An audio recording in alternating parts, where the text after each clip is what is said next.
ایک صحابی رسول جب 3 دن تک اپنے گھر سے روزانہ کام تلاش کرنے کے لیے نکلتے ہیں، انہیں کہیں کوئی کام یا مزدوری نہیں ملتی، جس کی وجہ سے ان کے گھر میں 3 دن تک چولہا نہیں جلتا۔ 3 دن تک وہ خود بھی اور ان کی بیوی فاقہ کشی کرتے ہیں۔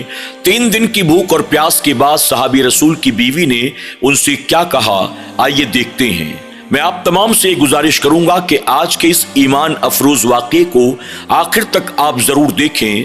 اس واقعے کو دیکھنے کے بعد ہمیں اور آپ کو بہت ساری باتیں سیکھنے کو ملیں گی۔ ایک بیوی اپنے شوہر کے ساتھ اپنی زندگی کو کیسے گزارے، اسی کے ساتھ ساتھ صحابہ اکرام اور صحابیات کے مرتبے کو اللہ رب العزت نے جو اتنا بلند فرمایا ہے، آخر اس کی وجہ کیا ہے، یہ تمام باتیں سیکھنے کے لیے آج آخر تک ہمارے ساتھ اس ویڈیو میں ضرور بنے رہیں۔ مدینہ منورہ کی سرزمین پر ایک بہت ہی زیادہ غریب صحابی رہتے تھے، جن کا چھوٹا سا پرانا مکان تھا۔ اس مکان میں ان کی بیوی ان کے ساتھ رہتی تھی، ان کے کوئی اولاد نہیں تھی۔ وہ صحابی رسول یوں تو کوئی خاص ہنر نہیں جانتے تھے، اس وجہ سے وہ بازار میں جا کر محنت مزدوری کیا کرتے تھے۔ کبھی کسی کا سامان اٹھا لیتے، کبھی کسی کے مکان کے تعمیر کے کام میں لگ جاتے، کبھی کسی کا سامان ایک جگہ سے دوسری جگہ پہنچا دیتے۔ آج ہمارے یہاں بھی شہروں، بازاروں، چوک چوراہوں پر صبح سویرے بہت سارے مزدور آ کر کھڑے ہو جاتے ہیں جو مختلف ہنر جانتے ہیں، اور لوگ مزدوروں کو تلاش کرنے کے لیے انہی چوک چوراہوں اور بازاروں پر آتے ہیں اور اپنی ضرورت کے اعتبار سے کسی نہ کسی مزدور کو سودا طے کر کے اپنے ساتھ لے جاتے ہیں۔ صحابی رسول کا بھی کچھ حال یہی تھا۔ وہ نماز فجر کے بعد اپنے گھر جاتے اور گھر سے تیار ہو کر نکلتے، مدینہ منورہ کے بازار میں جا کر کھڑے ہو جاتے۔ اگر کہیں کوئی کام مل جاتا تو اللہ کا شکر ادا کرتے اور 2 پیسے جو ہاتھ لگتے اس سے اپنے گھر کے کھانے پینے اور دیگر ضروریات کا سامان لے کر گھر واپس آ جایا کرتی تھی۔ اسی طرح سے ان کی زندگی اطمینان و سکون کے ساتھ یا صبر و شکر کے ساتھ گزر رہی تھی۔ ایک وقت ان کی زندگی میں ایسا بھی آیا، وہ صبح سے جا کر بازار میں کھڑے رہے، انتظار کرتے کرتے کرتے کرتے نماز مغرب کا وقت ہو گیا، لیکن آج پورے دن بھر انہیں کوئی کام نہ ملا۔ وہ جانتے تھے گھر کے اندر کھانے پینے کی تمام چیزیں ختم ہو چکی ہیں، اگر مجھے کام نہیں ملے گا تو آج بھوکا سونا پڑے گا۔ صحابی رسول کو خود کے بھوکے سونے کا کوئی غم اور کوئی ملال نہ تھا، لیکن وہ اس بات کے زیادہ فکر مند تھے اگر مجھے کوئی کام نہ ملا تو میری وجہ سے میری بیوی کو بھی بھوکا رہنا پڑے گا۔ بہرحال سوچ اور فکر میں وہ ڈوبے، نماز مغرب ادا کرتے ہیں اور اس کے بعد پھر سے بازار کا رخ کیا۔ دکانیں بند ہو چکی تھی، بازار بھی خالی ہو چکا تھا۔ وہ سمجھ گئے کہ اب مجھے کوئی کام نہ ملے گا۔ آخر کار دن بھر کے تھکے ماندے اپنے گھر واپس چلے آتے ہیں۔ گھر آنے کے بعد اپنی اہلیہ سے کہتے ہیں کیا گھر میں کچھ کھانے کے لیے موجود ہے؟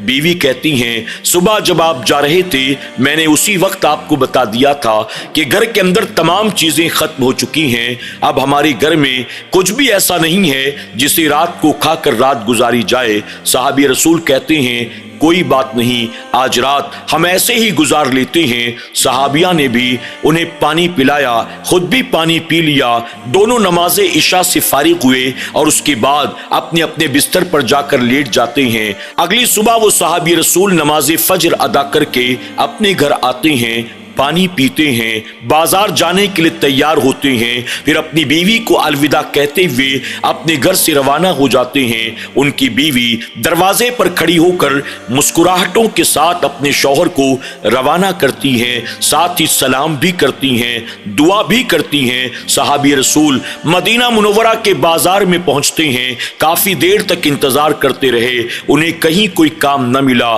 وہ کبھی کسی دکان کے پاس جا کر کھڑے ہو جاتے، کہیں جا کر کسی سواری کے پاس کھڑے ہو جاتے۔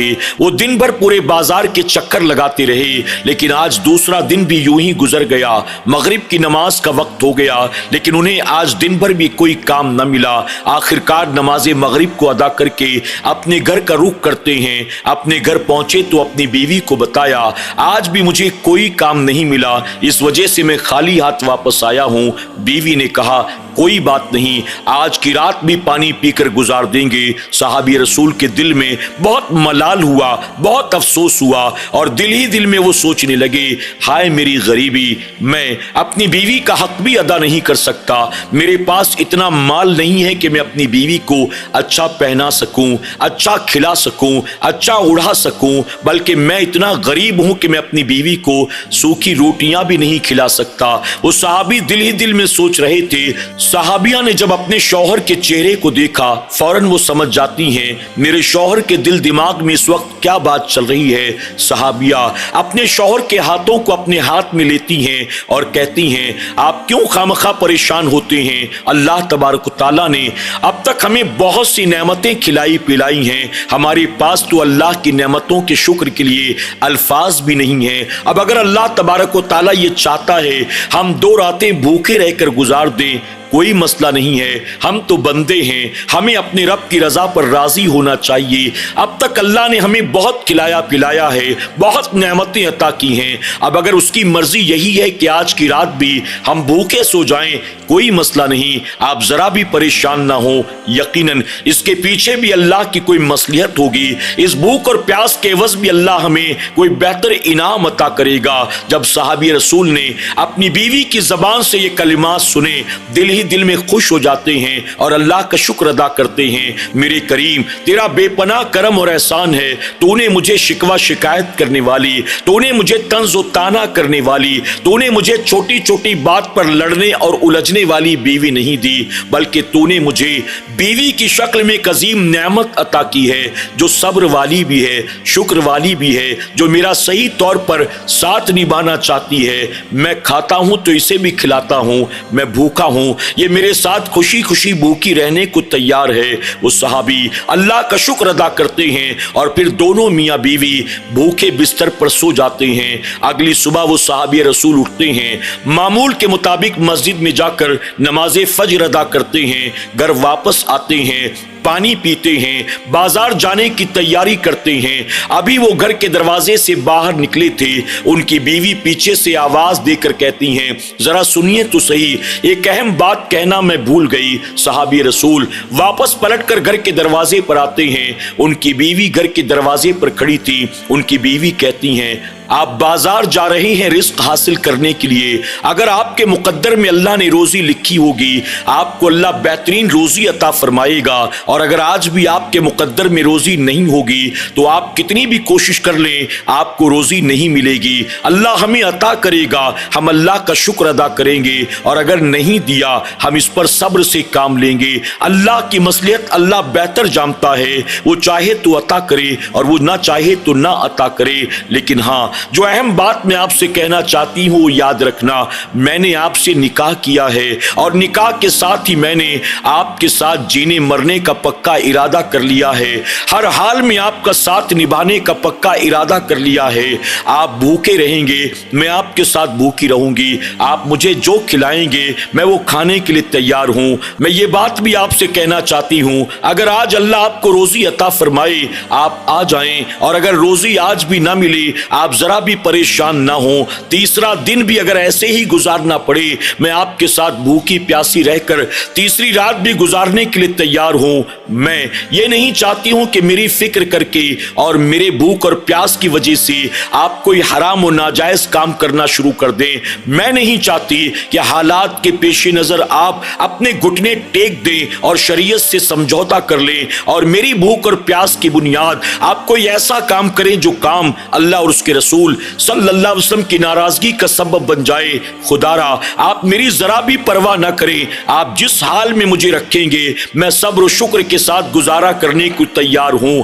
میں بھوک کی اور پیٹ کی آگ تو برداشت کر سکتی ہوں، لیکن میں جہنم کی آگ کو برداشت نہیں کر سکتی ہوں۔ اگر آج روزی ملی تو الحمدللہ، نہیں ملی ہم بھوکے رہیں گے، لیکن کوئی ایسا کام نہیں کریں گے جس کام سے شریعت نے منع کیا ہو۔ اللہ اکبر۔ صحابی رسول نے جب جب اپنی بیوی کی زبان سے یہ باتیں سنیں ان کی آنکھیں بھر آتی ہیں، وہ دل ہی دل میں اپنے رب کا شکر ادا کرتے ہیں، اے اللہ میرے پاس الفاظ نہیں ہے، میں تیرا شکر کیسے ادا کروں؟ تو نے مجھے کتنی عظیم بیوی عطا کی ہے، جس کی سوچ اور فکر کتنی اعلیٰ ہے، جس کا کردار اور سیرت کتنا اعلیٰ ہے۔ یہ صرف بیوی نہیں ہے بلکہ مولا تیری نعمت ہے، تیرا بہت بڑا انعام ہے۔ اللہ اکبر۔ ناظرین اکرام، ہر بیوی کو چاہیے کہ اس واقعے سے سبق حاصل کرے اور اپنے شوہر سے چھوٹی چھوٹی بات پر تنک جانا، الجھ جانا، لڑنے جھگڑنے پر آمادہ ہو جانا یا ہر بات پر شکوہ شکایت کرنا چھوڑ دے، بند کر دے۔ یقیناً وہ بیویاں جو اپنی زبان سے اپنے شوہر کو تکلیف پہنچایا کرتی ہیں اور ہر چھوٹی چھوٹی بات پر الجھ کر جلی کٹی سنایا کرتی ہیں، وہ بیویاں اپنے ہاتھوں اپنے لیے جہنم کا ایندھن تیار کر رہی ہیں۔ بعد نکاح کے ہر بیوی کو چاہیے کہ وہ اپنے شوہر کو حتی الامکان راضی کرنے کی کوشش کرے، کبھی اپنی زبان سے، اپنے عمل سے، اپنی نگاہوں سے کوئی ایسا کام نہ کرے جو شوہر کی دل آزاری کا، شوہر کی ناراضگی کا سبب بنے۔ اگر بیوی اپنے شوہر کا دل دکھاتی ہے تو یاد رکھنا اللہ اور اس کے رسول صلی اللہ علیہ وسلم بھی ایسی بیویوں سے ناراض ہوتے ہیں، بلکہ حضور اکرم صلی اللہ علیہ وسلم نے یہاں تک فرمایا وہ عورت جو اس حال میں رات گزارے کہ اس کا شوہر اس سے ناراض ہو، اس عورت پر رات بھر اللہ اور اس کے فرشتے لعنت بھیجا کرتے ہیں۔ اور دوسرے مقام پر حضور اکرم صلی اللہ علیہ وسلم نے قیامت تک آنے والی بیویوں کو یہ پیغام دیا کہ وہ عورت جو اس حال میں اپنی رات گزارے کہ اس کا شوہر اس سے راضی ہو، اس بیوی کے لیے اللہ جنت کے تمام دروازے کھول دیتا ہے، پھر جس دروازے سے وہ چاہے جنت میں داخل ہو جائے۔ اللہ تبارک تعالی ہماری ماؤں بہنوں اور بچیوں کو صحابیات کے ایسے ایمان افروز واقعات سے سبق حاصل کرنے کی، اپنے شوہر کی خدمت کرنے کی، اپنے شوہر کے حق ادا کرنے کی، اپنے شوہر کو ہر حال میں راضی کرنے کی توفیق عطا فرمائے۔ آمین یا رب العالمین۔